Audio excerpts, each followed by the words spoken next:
শীতের সকাল, সাথে গরম ধোয়া ওঠা ভাত আর সাথে ৩-৪ রকমের ভর্তা আর হচ্ছে ভাজি।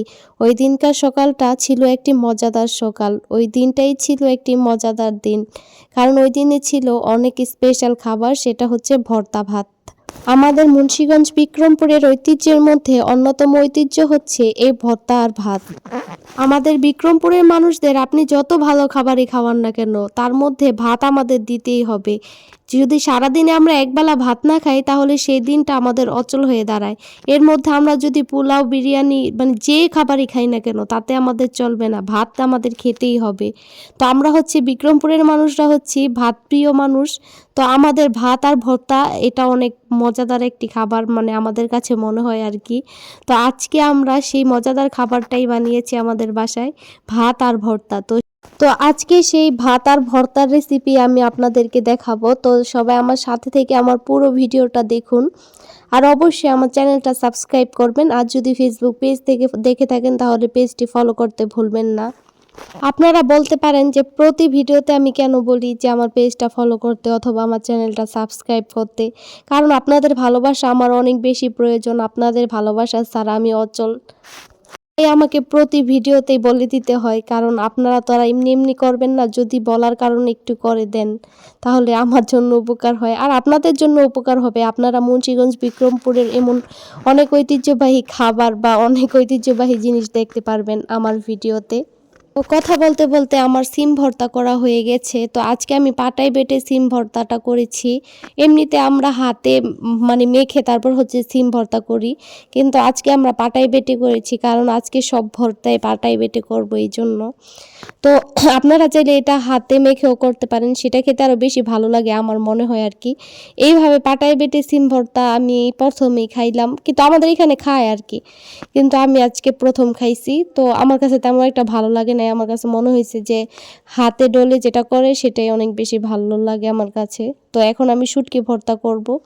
তো সেটার জন্য ভাজা পেঁয়াজ আর মরিচগুলো আমি এভাবে বেটে নিয়েছিলাম, পেঁয়াজ রসুন তেলে ভেজে। আপনারা শুটকি ভর্তার সময় অবশ্যই তেলের মধ্যে ভাজবেন এই পেঁয়াজ আর রসুনগুলো, তাহলে দেখবেন অনেক বেশি ভালো লাগবে খেতে। তো শুটকি উঠানোর সময় আমার হাতে একটা কাঁটা বিঁধে গিয়েছিল।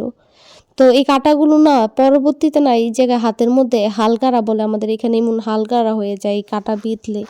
আপনাদের কেমন হয় নাকি একটু কমেন্ট করে জানাবেন। আর এগুলো না যেতে চায় না, এগুলো কি করলে যাবে একটু সেটাও কমেন্ট করে জানাবেন। অনেকেই হালগাড়াটা চিনবেন না। হালগাড়া হচ্ছে হাতের মধ্যে একটু মাংস ফুলে এইভাবে শক্ত হয়ে থাকে। তো ওইটা অনেক বিরক্ত লাগে আর কি। এমন মাংস ফুলে থাকলে কেমন লাগে, ওটা এমন শক্ত, তাও আবার হাতের মধ্যে। তো সেটাই কিভাবে যায় একটু কমেন্ট করে বলে যাবেন। আমাদের এখানে প্রায় মানুষের হাতেই এটা আছে। মানে এদিকের মানুষ তো অনেক মাছ কাটাকাটি করে, তারপর হচ্ছে ধোয়, তারপরে হচ্ছে এভাবে ভর্তা করে।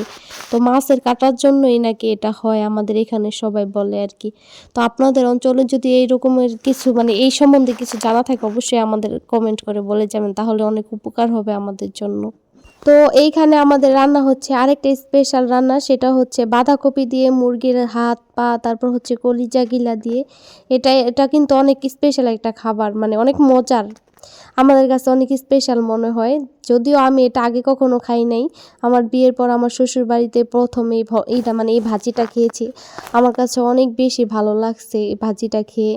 এটা নাকি আমার শাশুড়ি আগে যখন চাকরি করত, তখন নাকি ওনাদের অফিস থেকে এই খাবারটা একবার খাওয়াইছিল। তো ওইখান থেকে উনি শিখে আসছে।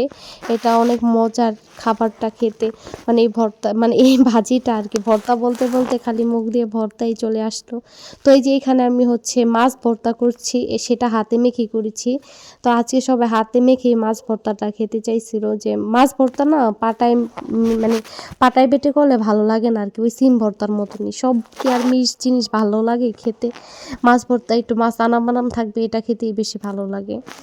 তো এই যে দেখুন, এইভাবে প্রথম কষিয়ে মুরগির হাত পা কলিজা গিলা, তারপর হচ্ছে মুরগির চামড়া, তারপর কষানোর পর হালকা সিদ্ধ হয়ে আসলে তখন হচ্ছে বাঁধাকপিটা দিলে, তারপর হচ্ছে এটা সিদ্ধ হইলে একদম একটু ভাজা ভাজা করলে অনেক মজা লাগে এটা খেতে। আপনারাও বাসায় ট্রাই করে দেখতে পারেন যদি কেউ না খেয়ে থাকেন। আর যারা খেয়েছেন তারা অবশ্যই এটার টেস্ট কমেন্ট করে বলে যাবেন যে এটা খেতে আপনাদের কাছে কেমন লাগে। তো এই তো এখানে আমি আলু ভর্তা করে নিচ্ছি, আর ওইখানে হচ্ছে এই বাঁধাকপি ভাজিটাও হচ্ছে। আমাদের রান্নাবান্না সব শেষের দিকে আর ভর্তা করাও সব কিছু হয়ে গেছে। এবার হচ্ছে খাবার দেওয়ার পালা সবাইকে। তো সবাইকে ভাত আর ভর্তা আর হচ্ছে এই যে ভাজি দিয়ে তারপর হচ্ছে খাবার দিব সবাইকে।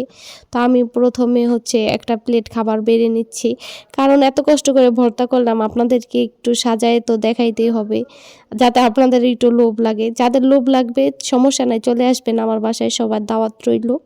আর অবশ্যই আমার ভিডিওতে লাইক কমেন্ট করবেন আর ভিডিওটা শেয়ার করবেন।